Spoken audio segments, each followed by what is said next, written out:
രാഹുൽ ഗാന്ധിയുടെ നിരന്തരമായ ആക്രമണം, election commission, Bharatiya Janata party, ഇങ്ങനെയുള്ള ഇലക്ഷൻ കമ്മീഷൻ എന്ന സ്ഥാപനത്തെയും ഒരു പാർട്ടി എന്ന നിലയിൽ ഇപ്പോഴത്തെ ബീഹാറിലെ ഭരണകൂടത്തിൻ്റെ മുഖ്യകക്ഷിയായ BJPയെയും എല്ലാം ആക്രമിക്കുന്നത് തെരഞ്ഞെടുപ്പിന് തൊട്ട് മുൻപുള്ള ഒന്നാം ഘട്ട പോളിങ്ങിന് ബീഹാർ ജനത മാനസികമായി ഒരുങ്ങിയിരിക്കുന്നതിന് കൃത്യം ഒരു 15 മണിക്കൂർ മുമ്പ്, ഒരു ദിവസം പോലെ മുൻപല്ല.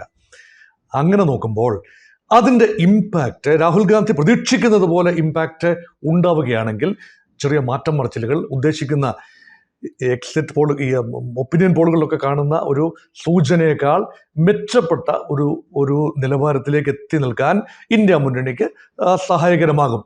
അതാണ് പൊതുധാരണ. പക്ഷേ രാഹുൽ ഗാന്ധി ആദ്യമായിട്ടല്ല ഇങ്ങനെ ഒരു ഗുണ്ട് പൊട്ടിക്കുന്നതെന്ന് ഓർക്കണം. 3ാമത്തെ പ്രാവശ്യമാണ്. ആദ്യം മഹാദേവപുര കർണാടകത്തിലെ, പിന്നീട് കർണാടകത്തിലെ തന്നെ അലന്ദ് മണ്ഡലം.